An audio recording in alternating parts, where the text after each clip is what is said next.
El Señor permitiéndonos poder recibir todo lo que Él tiene para nosotros de Él en esta mañana. Cuando Dios nos abre las Escrituras, lo que Él tiene para nosotros no es una información. Cuando Dios nos abre las Escrituras, lo que Él tiene para nosotros no es una doctrina. Cuando Dios nos abre las Escrituras, lo que Él tiene para nosotros no es una teología. Las Escrituras no son una forma de estudiar a Dios. Las Escrituras son un instrumento en las manos de Dios de cómo Dios se ha dado a conocer al hombre. Por eso las Escrituras no son de interpretación humana. Por eso las Escrituras necesitan luz de Dios, espíritu de sabiduría y de revelación, que era lo que Pablo oraba por la iglesia de Éfeso. Sin sabiduría de lo alto, sin la manifestación del Espíritu de Dios, es imposible que veamos a Dios. Podremos ver siluetas formadas por nuestra propia imaginación. Podremos ver el Dios resultado de nuestros propios conceptos, pero ese no es el Dios que transforma vidas. Pablo dijo: si había conocido a Cristo en la carne, ya no lo conozco así, porque ahora me ha sido revelado. Y la diferencia entre la información y la revelación es la transformación. Esa es la diferencia. Hay gente que tiene mucha información bíblica, pero todavía conservan su mismo olor y su mismo sabor. Son como aquel Moab que describe la Biblia, que no había sido pasado de vasija en vasija. Por lo tanto, conservó su misma condición, y no es el deseo de Dios para la iglesia. El deseo de Dios para la iglesia es cada día vaciarnos de nosotros mismos y vestirnos de Cristo. Tú viniste a Cristo para ser despojado de ti y para ser vestido de Él. Esa es la vida cristiana. Ese es el llamado de Dios. Por eso Pablo, en algún momento, con la luz maravillosa de Dios, dice: ya no vivo yo, mas vive Cristo en mí. Y lo que ahora vivo en esta vida natural, lo vivo en la fe del Hijo del Hombre. Lo vivo con los ojos puestos en el autor y consumador de la fe, porque ahora voy entendiendo que no se trata de mí, se trata de Él. No se trata de lo que yo quiero, se trata de lo que es su voluntad. No se trata de mis sueños, se trata del propósito de Dios. No se trata de tus deseos, se trata del corazón de nuestro Padre. Y hacia allá Dios nos va dirigiendo, porque cuando el hombre comió del árbol del bien y del mal, tomó el camino de sus propios deseos y tomó el camino de hacer su propia voluntad. El camino de nuestros propios deseos y el camino de nuestra propia voluntad solo produce muerte, solo produce destrucción, solo produce daño, solo produce separación, aunque nos vaya bien, ¿cierto? Porque vida eterna no es igual a que nos vaya bien. Damos gloria a Dios y ninguno de nosotros se levanta pensando en que le vaya mal, ni en la noche anterior se acuesta pensando que el día mañana del día siguiente sea peor. Siempre, creo que todos los que estamos aquí nos acostamos con la esperanza de que el día siguiente sea mejor, de que las cosas salgan bien. Y todo eso tiene un sentido muy profundo, cuando el deseo de que todo sea mejor es un deseo por ir más profundo en Él, porque todo está mejor es cuando vamos más profundo en Él, cuando Dios nos permite sumergirnos en quién es Él. Hay unos signos que para el ser humano se llaman vitales, ¿cierto? Que son los signos que, aunque un cuerpo esté muy aporreado, evidencian si ese cuerpo está vivo o no está vivo, ¿cierto?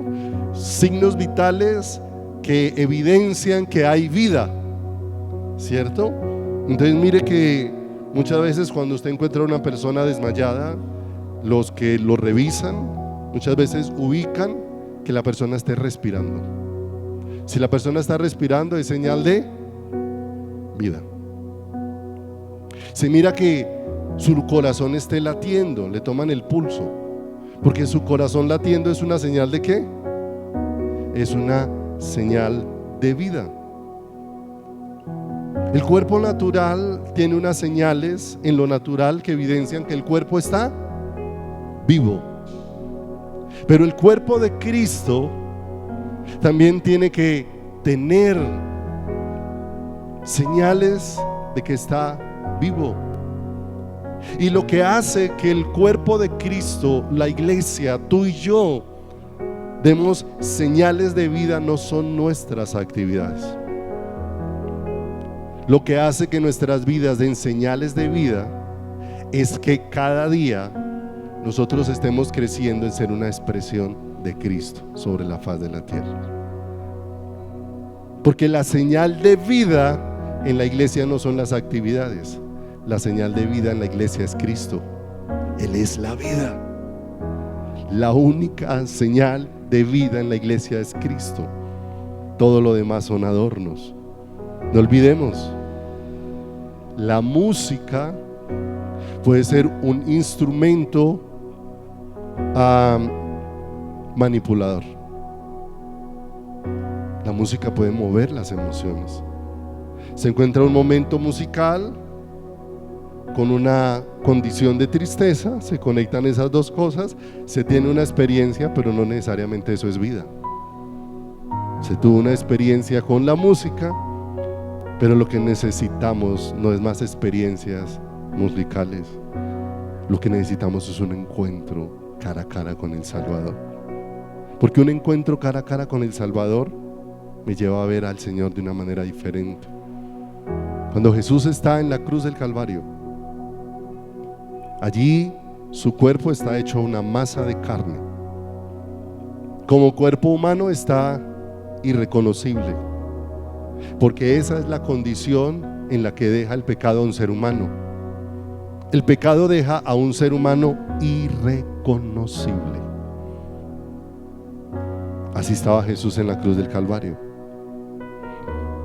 Y ese hombre irreconocible, allá en medio de la multitud, hay un centurión romano al que Dios le da la gracia de que acontezca algo muy especial en este centurión.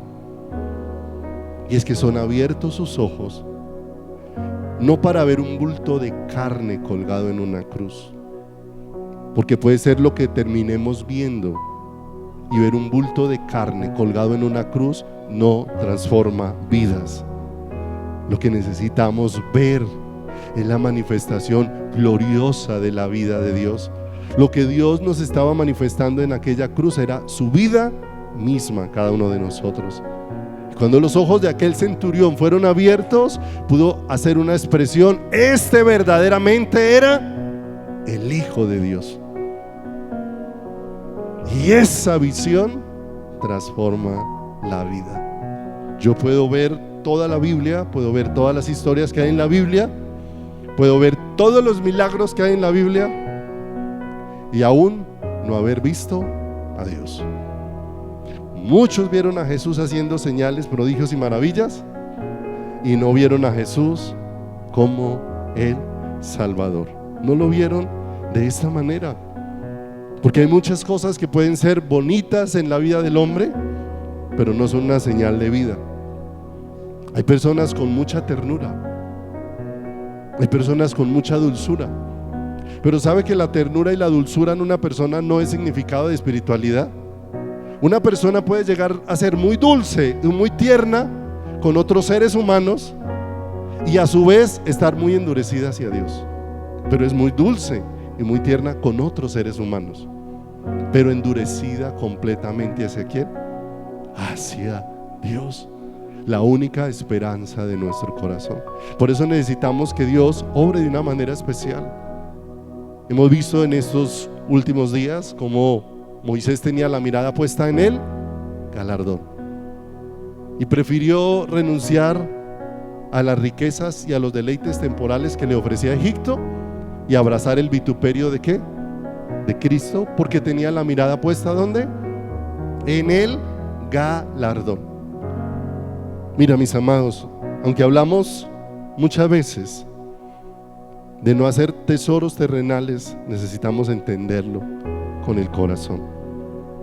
El problema no es que Dios le dé algo a una persona. El problema no está ahí, mis amados. Si Dios te da una empresa, te permite salir adelante con ella, pues está tu corazón completamente lleno de gratitud. ¿Delante de quién? Delante del Señor. Cuando hablamos de no hacer tesoros terrenales, estamos hablando cuando eso que Dios puede poner en mis manos termina pesando más en mi corazón que quién es Dios, y termina pesando más en mi corazón cuando estoy dispuesto a entregarle más de mi vida, de mi tiempo, de mis capacidades a eso que Dios me dio que a Dios mismo. Cambió el orden. Dejé de vivir para Dios y empecé a vivir para lo que Dios me da. Y ese no es el deseo del corazón del Señor. El deseo de Dios, dice la palabra, Dios es el que provee el trabajo. Es don de Dios que el hombre trabaje. Es un regalo. Dios nos da la sabiduría, la inteligencia, la capacidad, los dones, las habilidades, las destrezas, a cada uno de manera diferente. Pero dice que es don de Dios que el hombre trabaje y disfrute del fruto de su trabajo. ¿Sabe cuándo el hombre disfruta del fruto de su trabajo? Cuando Dios pesa más en su corazón que su trabajo, y que lo que obtiene como recompensa ¿de quién? De su trabajo. Porque todo se convierte en una gratitud. Esta semana que las noticias han sido muy devastadoras para nuestra nación, a causa del invierno, a causa de las inundaciones, a causa de tantas personas que han perdido sus enseres, que han perdido las cosas que tenían. En una inundación de esas, cuando se inunda todo eso por causa de un río, todo lo que había en esa casa se perdió. Los colchones se perdieron, todo lo que había en esa casa se perdió. Y alguien decía, muy triste ver, y se me decae tanto el corazón viendo esas noticias. Yo le decía, es cierto, esas cosas son dolorosas, pero a su vez, ¿dónde recobramos esperanza? Y nos lleva eso a humillarnos delante de Dios con todo el corazón. Cuando muchas veces miramos que tal vez los lugares donde Dios nos permite vivir no están al borde de un río, no están inundados, nos están derribando, y entonces caemos de rodillas, no creyéndonos merecedores de nada, sino tan agradecidos, porque nos tenemos que preguntar, Señor, ¿qué hemos hecho de más? Si tú nos hubieses podido colocar a nosotros a vivir en un lugar como esos, ¿quién soy yo? Como dijo el salmista, ¿quién es el hombre para que te acuerdes de él, y el hijo del hombre para que tengas de él memoria, Señor? Si estamos en un lugar donde no estamos en peligro de derrumbe, si no estamos en un lugar donde estamos en peligro de inundación, no es por tus méritos, no es por tus oraciones, no es por venir a una iglesia, no es por leer la Biblia, no es por dar diezmos, es porque su gracia ha sido maravillosa con nosotros. Es porque nos ha dado todo lo que no merecemos, para que en medio de todas esas situaciones no solamente clamemos su misericordia por otros, sino que levantemos los ojos al cielo llenos de gratitud, mis amados, llenos de gratitud. Porque ¿quién es el hombre para que te acuerdes de él? Y el hijo del hombre para que tengas de él memoria, Señor. ¿Qué hemos hecho nosotros para que nos hagas merecedor de ningún bien? si todo tu bien sobre nosotros es pura gracia, puro favor inmerecido. Nada de mis obras me hacen merecedor de ningún favor de Dios. Si tú crees que diezmas u ofrendas y que eso te hace entonces merecedor de que Dios te dé un trabajo, no te engañes. Tus ofrendas no te hacen merecedor de nada. Tus ofrendas y tus diezmos expresan es tu gratitud a Dios. Es una gratitud poder tomar de todo lo que Dios me da, que Él le pertenece, porque finalmente todo lo que Dios me da, ¿de quién es? De Él. Y si todo lo que Dios me da es de Él, apenas una pequeña porción de lo que Él me da, que es de Él, la utilizo para honrarlo. ¿A quién? A Él. De manera que nada me hace acreedor, nada me hace merecedor. Es pura gracia, porque la gracia, ¿sabe cómo nos mantiene? Lleno de gratitud. Todo es un agradecimiento, todo es acción de gracias, todo. Cuando no entendemos eso, entonces hay queja, hay disgusto, porque nada complace el corazón, porque nada lo llena. Porque al hombre, cuando se siente merecedor de algo, ¿cierto?, nada le llena el corazón. Cuando tú te sientes merecedor del trabajo que tienes por tus cualidades, por tus habilidades, entonces siempre estarás a disgusto en tu trabajo, porque siempre verás que no es bien pago, que no te reconocen lo que hacen, que no te dan las felicitaciones, siempre estarás inconforme. Pero mis amados, ver hombres de Dios en la palabra que entendieron dónde debería estar su corazón. José trabajaba en la casa de Potifar. Todo lo que hacía José lo hacía como esclavo. Mis amados, en la antigüedad, cuando un esclavo trabajaba, no importa cuántas ganancias obtuviera para su patrón, él no se beneficiaba de nada. Nada de todo lo que hiciera bien José para el beneficio de las riquezas de Potifar, en nada de beneficiaba a quién, a José, porque no le tocaba nada. Pero ¿sabe cómo servía José en la casa de Potifar?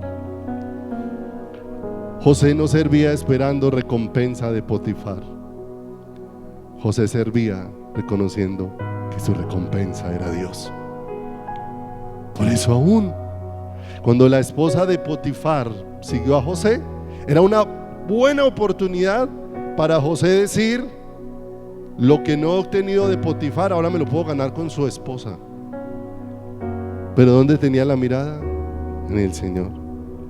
Y por eso cuando aquella mujer lo asediaba, lo perseguía, este hombre dijo: pero ¿cómo podré yo hacer esto contra Dios y pecar?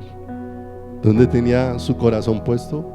Él no estaba pensando en las cosas naturales, estaba pensando arriba, en lo alto. Por eso somos un pueblo que, aunque estamos en esta tierra, no miramos las cosas desde el punto de vista natural.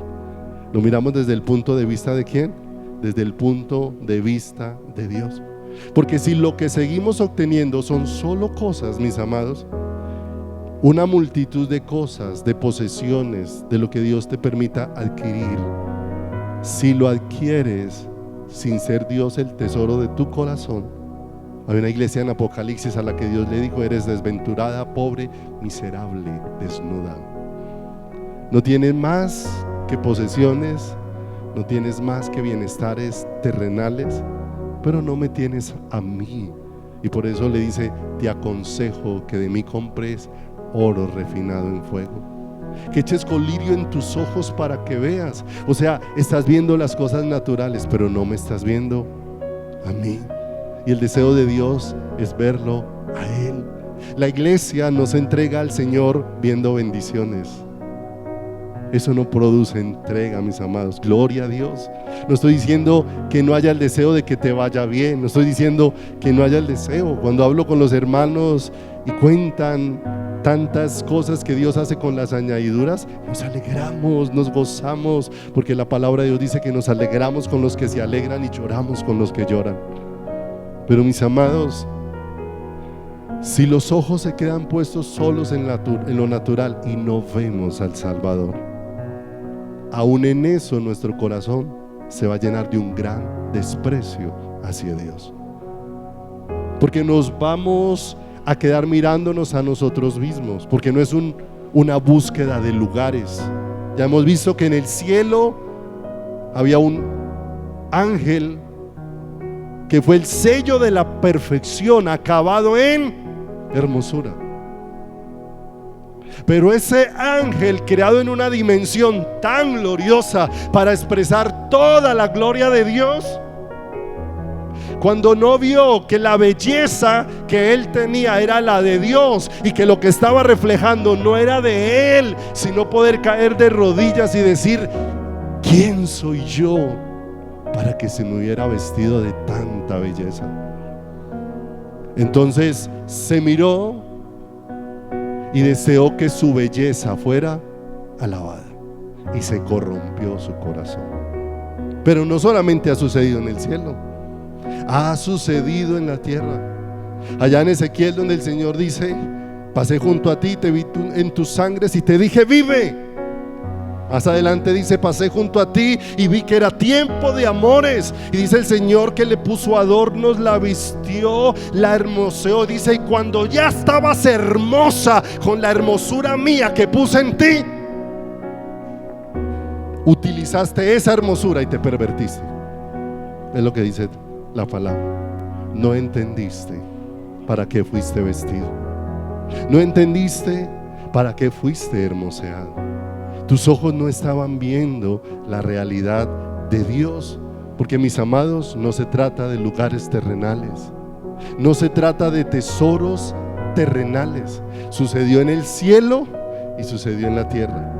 En el cielo un ser vestido de gloria despreció la gloria de Dios, y en la tierra un hombre vestido de gloria despreció la gloria de ¿quién?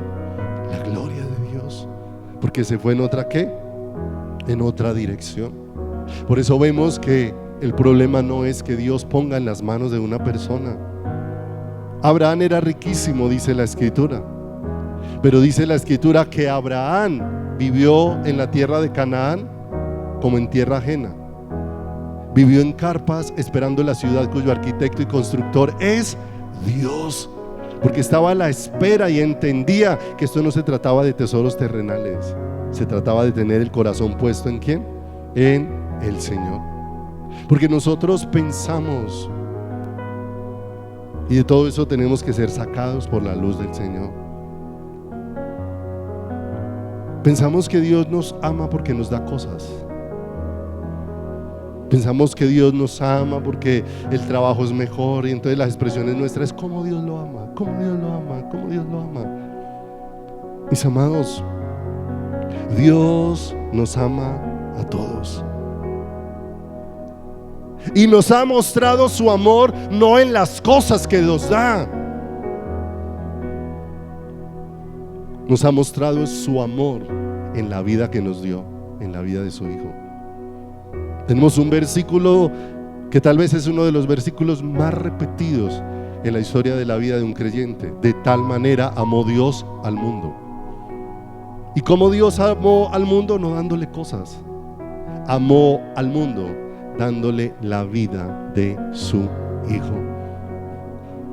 De manera que Dios no te ha amado porque tengas salud y ha dejado de amarte porque estés enfermo.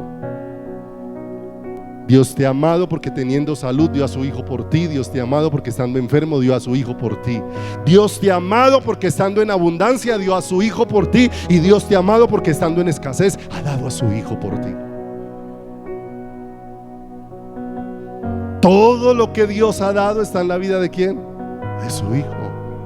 Y por eso Dios va abriendo nuestros ojos para que veamos al Hijo como el anhelo de nuestro corazón. Dios no te ha amado porque tienes mucho, ni te ha amado menos porque tienes poco. Dios te ha amado porque entregó lo más valioso, mis amados. El Señor miró el universo. En el universo hay cosas muy valiosas para el ser humano. Hay piedras que tienen tanta hermosura, y el ser humano le ha dado tanto valor a esas piedras que una pequeña piedra puede costar millones.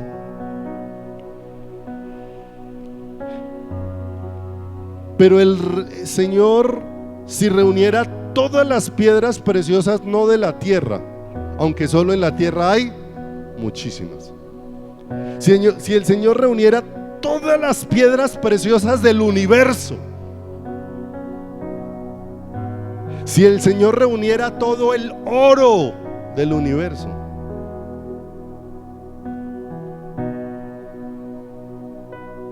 que sería incalculable, yo creo que no habría un computador en el que cupiera la cifra del valor de esas piedras y de ese oro. Y el Señor dijo: mire, nada de eso tiene el valor suficiente para rescatar a mi pueblo. El único que tiene el valor suficiente para rescatar a mi pueblo es mi Hijo. De manera que todos los tesoros del universo, comparado con el Hijo, no son nada. Son como la neblina que ahora es, y en un rato que se desvanece. Y por eso Dios va direccionando nuestros corazones, porque somos inclinados a poner nuestro corazón en tesoros, ¿qué? En tesoros terrenales. Y a veces no nos sentimos amados porque no tenemos.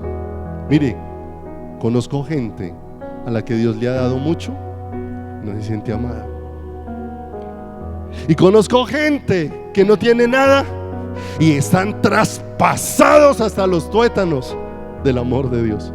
No tienen nada. Un hombre rico que comía y vestía espléndidamente, tenía de todo, y su vida era pobre, miserable y desnuda. Y había un mendigo, Lázaro, que comía de las sobras que caían, de las migajas que caían de la mesa de este hombre, que tenía llagas, no tenía para ir al médico, no tenía EPS, lo habían borrado del CISBEN. ¿Sí o no? El único consuelo de Lázaro era Jeperro, ¿cierto? Me acordé esta mañana mientras leía esa porción, cosas que uno hacía de niño, porque siempre le decían que si uno tenía una herida y se la lamía un perro, sanaba. Y me acuerdo que mi mamá tenía 2 perritos, y cada vez que yo me aporreaba, iba y me exponía a la lengua de los perros. Allá iba y les ponía para qué, ¿cierto? Así estaba Lázaro. Los perros lamían sus qué, sus llagas. Pero aquel Lázaro no estaba en amargura ni por su enfermedad ni por su economía, porque había algo que mantenía el corazón de Lázaro palpitante, y era: mi nombre está inscrito en el libro de la vida. Nosotros, para escribir en un libro, utilizamos tinta. Dios, para inscribir nuestros nombres en el libro de la vida, usó sangre. La sangre de su Hijo. Con la sangre de su Hijo fue que fueron escritos nuestros nombres en el libro de la vida. Y es un regalo glorioso y extraordinario para todos y cada uno de nosotros, porque ese tesoro incomparable que es Cristo es un galardón incomprensible para la mente humana. Incomprensible para la mente humana, porque no se trata del halago, ni se trata de agradar el humanismo que hoy se ha entronado en el corazón de la iglesia, que se ha llenado de mucho humanismo, ¿cierto? Centrada es en el ser humano, y dejó de ser Cristo, ¿quién? El centro. Mi amado, la vida del ser humano tiene un solo centro, se llama Cristo. El humanismo lo único que hace es hombres carnales que no pueden apreciar el verdadero tesoro. Eso es lo que hace el humanismo. Pero Abraham, por la fe, vio al Dios que llama las cosas que no son como si fuesen, y aprendió que no se caminaba por vista sino por fe, confiando en toda la obra que Dios iba a hacer, y que todo lo que Dios le quiere dar al ser humano, el regalo que Dios desea darle al ser humano cuando lo salva, es el mismo. El regalo de salvarte es el mismo. Dios te salvó para ser Él el regalo más importante para tu vida, la dádiva más importante para tu corazón. De manera que no podemos seguir siendo cristianos con formas aprendidas, porque nos vamos yendo por ese camino. Somos cristianos no por las formas, somos cristianos porque Cristo habita por su Espíritu en cada uno de nosotros, y eso es lo que nos hace ¿qué? Cristianos. Porque la revelación en la palabra de Dios tiene que ver más con quién es Dios que con las cosas temporales, más con quién es nuestro Salvador que con las cosas naturales. El hombre natural solo puede ver a través de la Biblia historias, milagros, señales y prodigios. Pero la palabra de Dios dice que el hombre natural no puede entender las cosas de Dios, porque ellas han de discernirse como espiritualmente. Mis amados, si no hay vida espiritual, no importa cuántos milagros haga Dios en tu vida, no vas a ver a Dios. Los milagros no son los que te hacen ver a Dios. Hay cantidad de gente que ha visto lo que Dios hace, pero no ha visto a Dios. Hay gente que ha estado en la UCI y de la UCI salió y dice: de allá salí porque Dios me sacó. Vio lo que Dios hizo, pero no vio a Dios, porque no salió de allá con el deseo de entregarse a Dios. Salió solo para decir que Dios lo sacó de allá. Vio lo que Dios hizo, pero no vio quién Dios es. ¿Y sabe cuál es el problema de si nos quedamos la iglesia solo en lo que Dios hace? Que cuando nos quedamos solo en lo que Dios hace, seremos un pueblo que tendrá gran desprecio hacia Dios. Gran desprecio hacia Dios. Porque el único interés estará en qué Dios va a hacer y no en quién Dios es. Israel vivió de una manera sobrenatural la manifestación preciosa de Dios.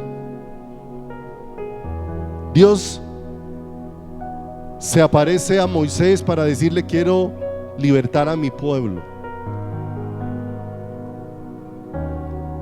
Y envía a Moisés y empiezan a suceder todas las plagas que sucedieron en Egipto. Lo que eran plagas para Egipto eran maravillas para el pueblo de Dios, porque en lo que Egipto sufría, Israel veía la gloria de Dios. En lo que Egipto sufría pérdida y dolor, en ello el pueblo de Israel veía la gloria de Dios. Mientras Egipto sufría pérdida, Israel podía ver la mano gloriosa del Salvador.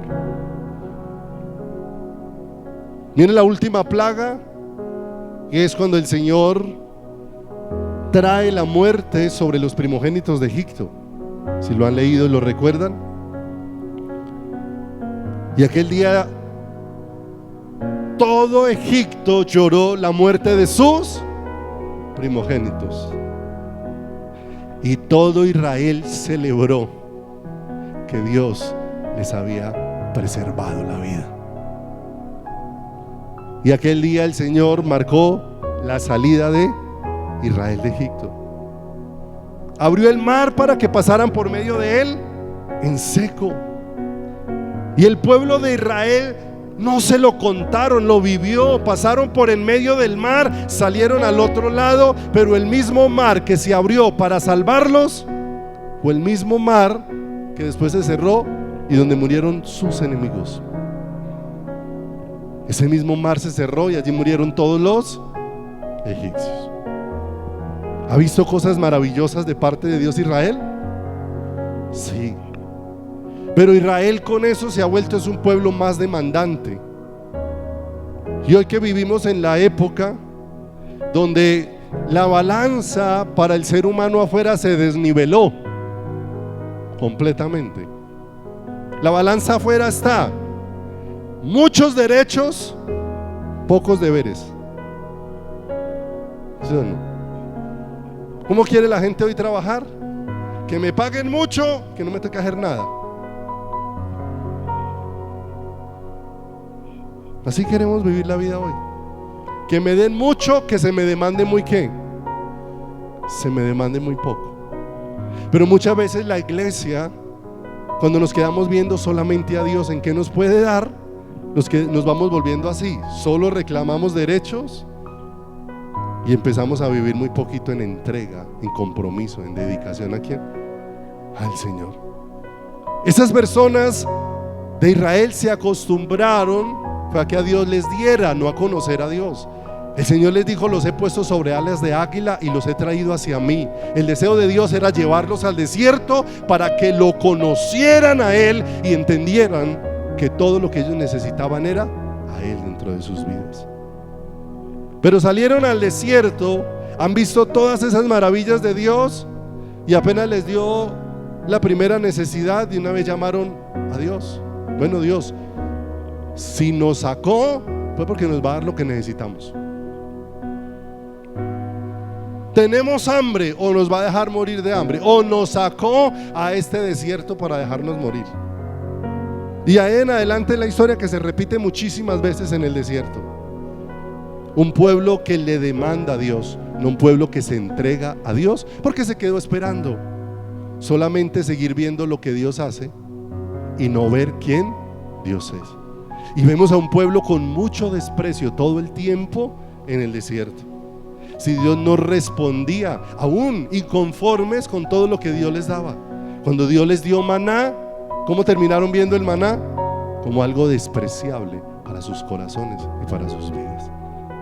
Otra vez maná, cuando la palabra del Señor dice: pan del cielo les dio a comer. Y si te tomas el trabajo de buscar la historia en la Biblia y leerla, te vas a dar cuenta el cuidado extraordinario del Señor. Con qué amor, con qué dulzura, con cuánta misericordia Dios los visitaba cada día. Mis amados, el hombre muchas veces nos brinda una ayuda, ¿sí? Y muchas veces quiere humillar al hombre con la ayuda que le brinda. Alguien ayuda a alguien y muchas veces lo que sucedió es que ese alguien quedó ya eternamente endeudado con una ayuda que recibió con esa otra persona. Pero saben, mis amados,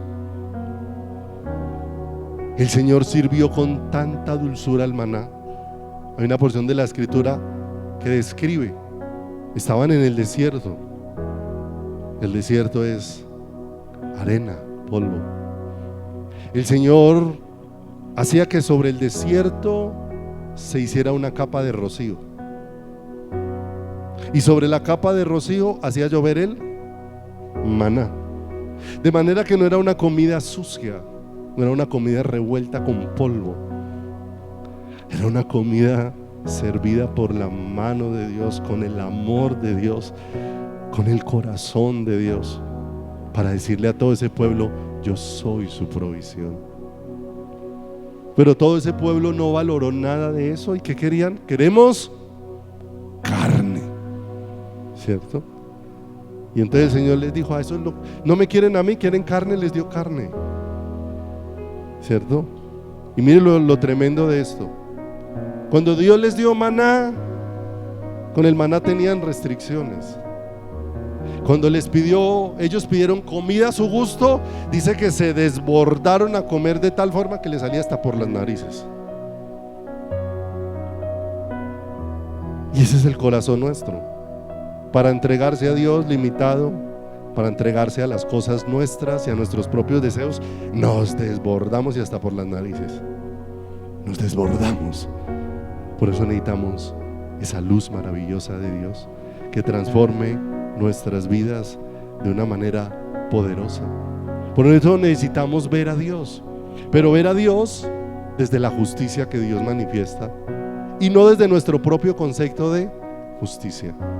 En el Salmo 73, el director de los músicos, llamado Asaf, empezó a mirar las cosas de Dios bajo su propia lupa de justicia, ¿cierto?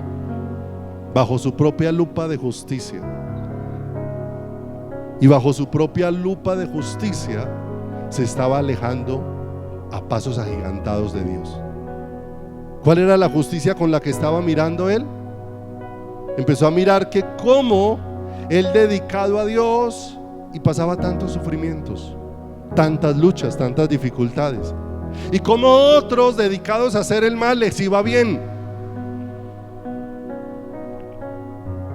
Como gente que se la pasaba haciendo males eran enterrados con honores, y gente que se la pasaba haciendo lo correcto eran enterrados en el olvido. Y todo eso empezó él a ponerlo en una balanza y empezó a mirar una justicia desligada de Dios. Y dice que por poco resbalan sus pasos. ¿Con quién? Con eso. Porque le era imposible cuadrar esa balanza de justicia. Porque así es que nosotros a veces miramos y por eso nos desanimamos, ¿cierto? Mantemos mirando al otro, porque a Dios a aquel le da y a mí no me da. Si yo oro más que aquel, si yo voy a la iglesia más que aquel, ese no va casi a la iglesia y le va mejor a mí que si voy a la iglesia. Y empiezo con la balanza de hombre, con la balanza natural. Pero mis amados, una cosa es ver la justicia y otra cosa es ver a Cristo como mi justicia, que es algo muy diferente. Porque cuando fueron abiertos sus ojos para que viera a Cristo como su justicia, dejó de mirar dónde le iba bien y dónde le iba mal, para mirar cómo Cristo había sido provisto por Dios para que él fuera presentado como justo delante del Padre. Y entonces eso derribó todos los argumentos de su corazón, derribó todas sus envidias, derribó todos sus celos, derribó todo su egoísmo, y ahora empezó a mirar con otros ojos al Señor. Y ahí es donde él empieza a darse cuenta que no puede seguir haciendo tesoros terrenales, y es donde dice: ¿a quién tengo yo en los cielos sino a ti? Pero dice, pero no es solamente al Dios que tengo en los cielos, sino que aquí en la tierra lo único que quiero es a ti. ¿Se da cuenta lo hermoso? Lo único que quiero es a ti. Y eso no está hablando de miserablezas. No está hablando, como hablaba esta semana con un hermano respecto a el rico y Lázaro, que lo que el Señor habló respecto al rico y a Lázaro, el Señor no estaba hablando respecto a la riqueza y a la pobreza. No estaba diciendo entonces que los que eran ricos no entraban al cielo y que los que eran pobres y miserables entonces tenían la entrada al cielo. No, él lo que estaba hablando era de lo que llena el corazón. Había un hombre rico que lo que tenía no le llenaba el corazón, y había un hombre que no tenía nada y sin tener nada su corazón estaba lleno. De manera que el Señor no estaba hablando ni de riqueza ni de pobreza, estaba hablando era de lo que llena el corazón, de lo que hace que el corazón tenga plenitud, de lo que hace que el corazón tenga llenura. Mis amados, pero tienen que ser sacudidas nuestras vidas de una manera tremenda, porque aquí es fácil asentir con la cabeza, es fácil decir amén.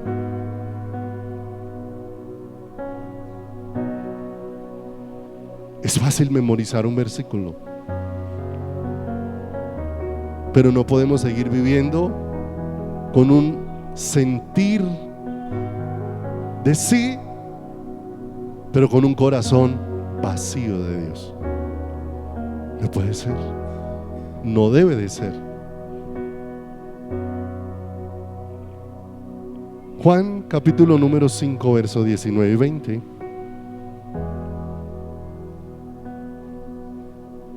Juan 5, 19 y 20. Dice la escritura que el hombre natural tiene ojos y no ve, que el hombre natural tiene oídos y no oye, y que el hombre natural tiene corazón y no entiende. Esa es la condición ¿de quién? Del ser humano. En Juan 5, 19 y 20 dice la escritura: respondió entonces Jesús y les dijo: de cierto os digo, no puede el Hijo hacer nada por sí mismo. Aparece una coma y dice, céntrese ahí, sino lo que ve hacer al Padre. ¿Qué tiene el hombre natural? Ojos y no ve. Pero si nos damos cuenta, ¿dónde nos ha proporcionado Dios los ojos para ver? En la vida del Hijo. El que tiene los ojos para ver es Jesús. Ahí lo dice, vuelvo a leer conmigo. No puede el Hijo hacer nada por sí mismo, sino lo que ve hacer al Padre. ¿Dónde están los ojos para ver? ¿Se da cuenta el valioso tesoro y por qué Cristo no puede seguir siendo más uno en la lista de tu corazón? Mis amados, esto no se trata de la misa evangélica. Esto se trata de un tesoro incomparable puesto en nuestros corazones. Cristo en nosotros, la esperanza de gloria. Pase de adelantico a Juan 5:30.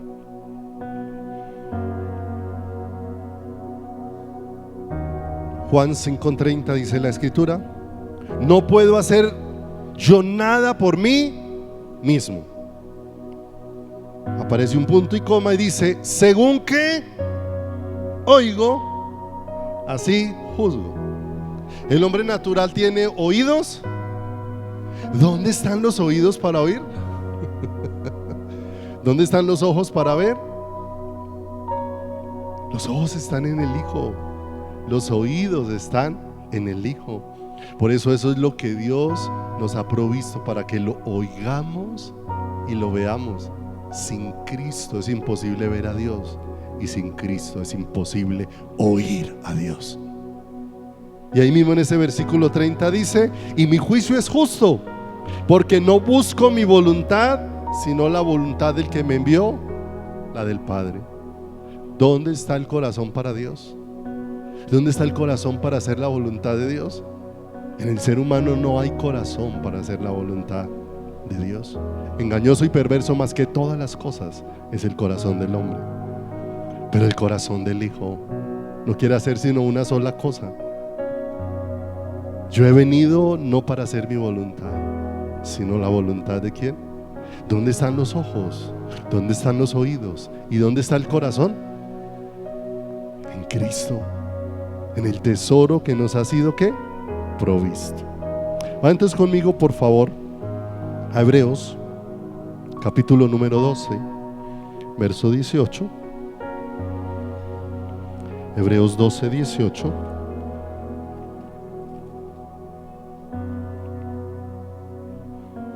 Dice la palabra de Dios.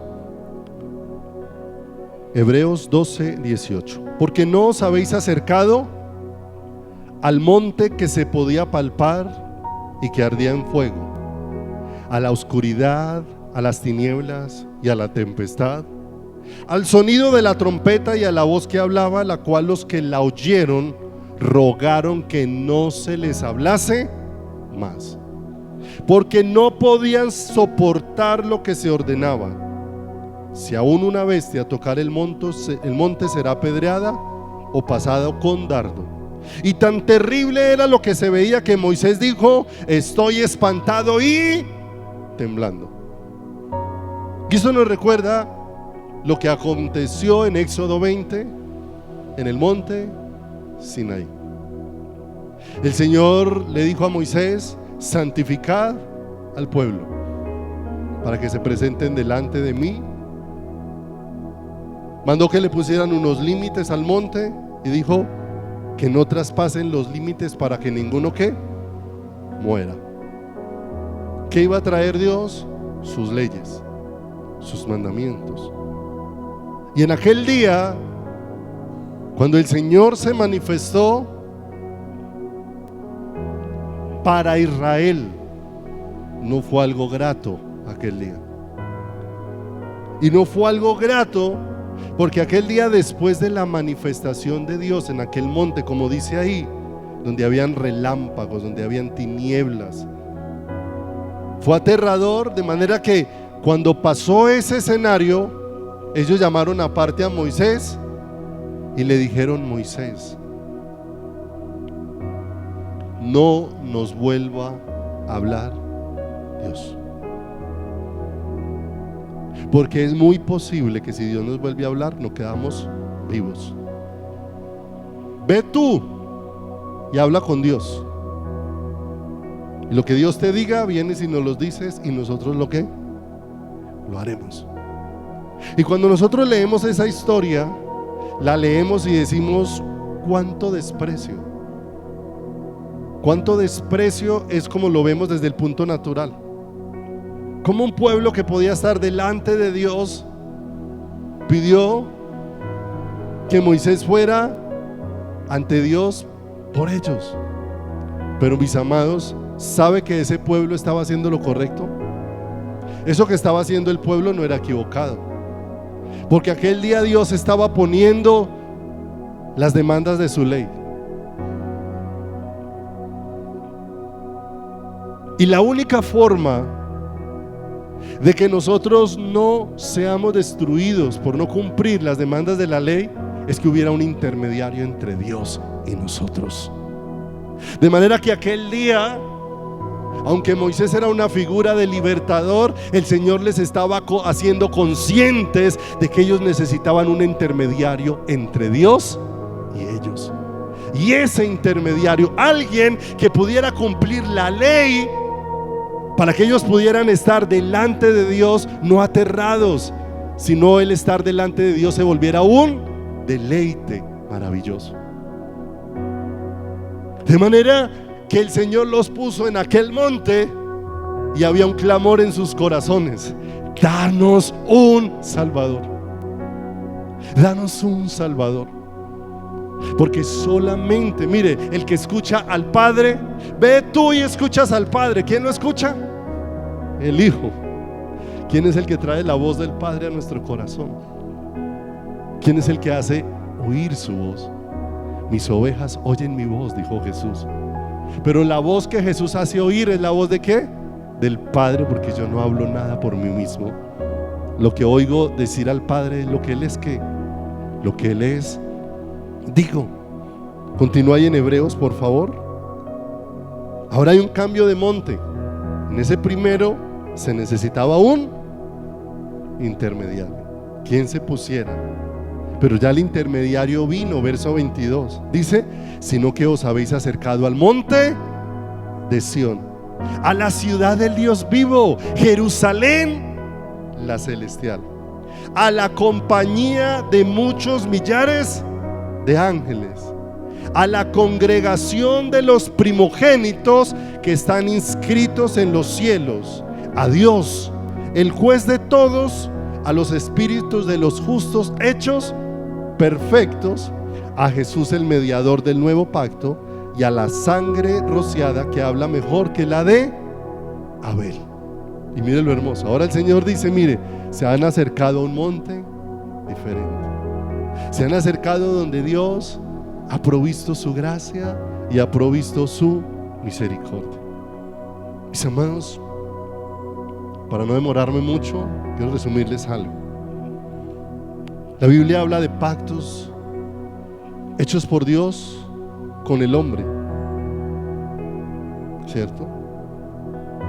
La Biblia habla de un pacto que Dios hizo con Noé.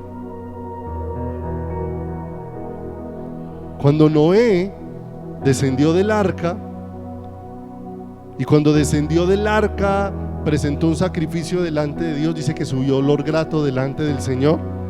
Y dice que el Señor dijo: este será mi pacto. No volveré a traer diluvio sobre la tierra. Y dijo que el Señor, como señal de ese pacto, puso su arco en las nubes, lo que conocemos como el arco iris. Pero mira lo hermoso. El arca nos estaba hablando de la preservación de una simiente ofrecida por Dios para libertarnos a nosotros. El arca no se trataba de 8 personas subidas allá, diferentes del resto. Se trataba de conservar una promesa dada por Dios de traer un libertador, que era el que se pondría delante de Dios. ¿Por quién? Por nosotros.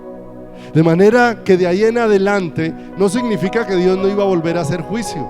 El diluvio fue un juicio universal. De manera que el Señor dice: mire, el hombre es carne, y si hago juicio sobre su carne, no quedaría ni un solo ni un solo hombre. De manera que no voy a hacer un juicio de esa manera, y si no, no quedarían hombres sobre la tierra. De manera que de ahí en adelante el arco iris, ¿cierto?, más que recordarnos que no iba a haber más diluvio, el arco iris lo que nos recuerda es que Dios hizo juicio sobre el pecado, y que el arco iris nos anunciaba de antemano que iba a venir un Salvador. Ahora, cuando sale el arco iris, ¿cierto?, ¿qué nos recuerda eso? Que aunque todos éramos merecedores del juicio de Dios, ese arco iris nos recuerda que ese pacto era anunciando, era una sombra del verdadero pacto que iba a venir. Dios hace un pacto con Abraham y le dice: en ti y en tu simiente serán benditas todas las naciones. ¿De quién? De la tierra. Y Dios estaba pensando a través de ese pacto en el pueblo que iba a levantar a través de su Hijo.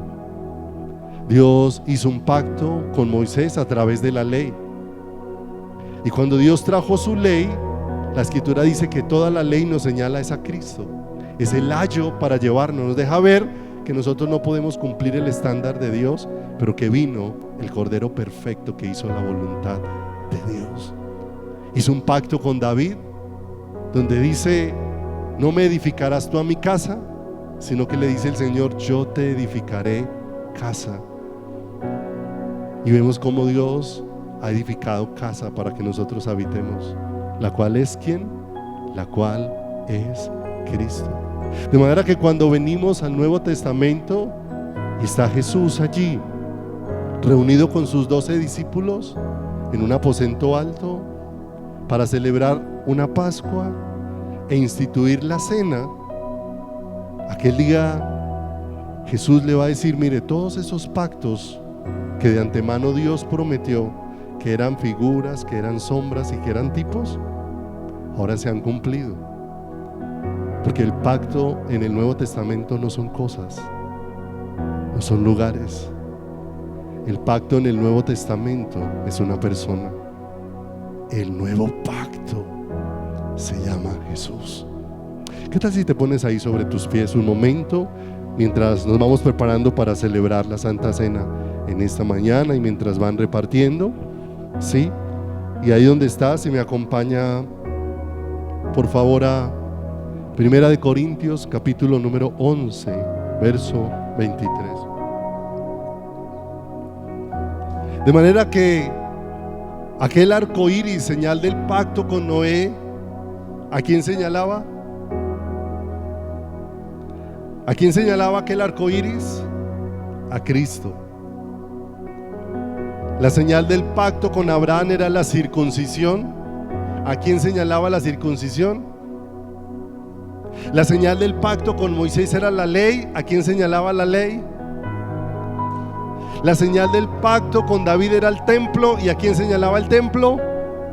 Y ahora viene Cristo y dice: yo soy el cumplimiento de todo lo que el Padre ha señalado. Primera de Corintios 11:23 dice la Escritura: Porque yo recibí del Señor lo que también os he enseñado, que el Señor Jesús, la noche que fue entregado, tomó pan y habiendo dado gracias, lo partió y dijo: tomad, comed, esto es mi cuerpo que por vosotros es partido. Haced esto en memoria de mí.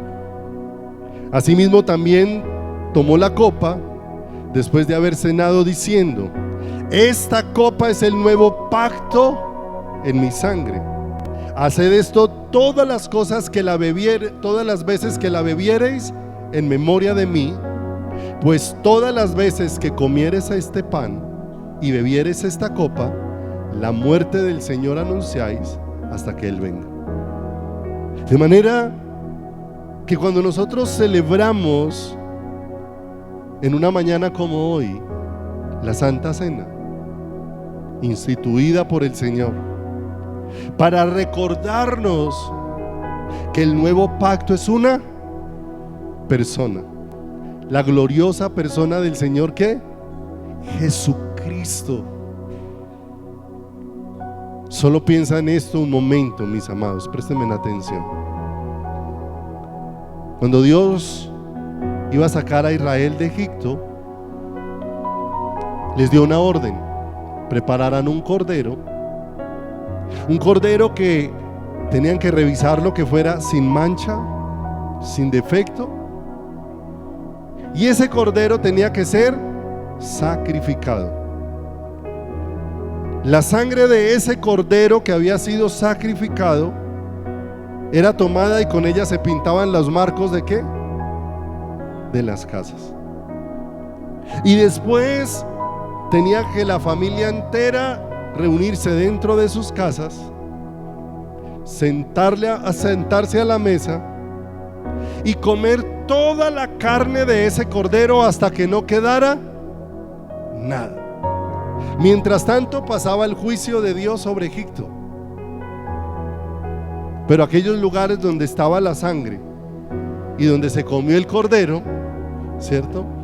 El juicio no entró en aquellos lugares, porque el juicio ya lo había recibido el cordero. Mis amados, el nuevo pacto es una persona, porque en Él nos ha sido provista la sangre y en Él nos ha sido provista la vida. En Él ha sido provista la vida y en Él ha sido provista la sangre. La sangre que es la que cubre nuestras vidas y la que nos guarda del juicio eterno de Dios, porque su sangre es la que hace posible que seamos purificados, lavados, limpios, hechos nuevos. No son ninguna de nuestras acciones la que nos limpian, es su sangre preciosa cuando venimos a Él en arrepentimiento. Pero no solamente nos fue provista su sangre para librarnos de juicio, sino que nos fue provista la vida del Cordero para que sea todo lo que alimenta, lo que llena nuestro corazón. Todas esas figuras del pacto se cumplen en Jesús, de manera que el nuevo pacto no es una actividad, el nuevo pacto es una persona. El nuevo pacto nos recuerda que hemos sido hechos partícipes de la naturaleza divina por medio de la vida del Hijo, que dijo: era necesario que yo me vaya para que el Consolador venga, de manera que Él se fue para que ahora la vida de Él fuera impartida en cada uno de nosotros por medio de su Espíritu, para que ahora nosotros por medio de su Espíritu podamos tener la vida de Cristo, y ojos para ver, oídos para oír y corazón para entender. Jesús es el nuevo pacto y es el tesoro por el que necesitamos conocer y entender a Dios. Padre,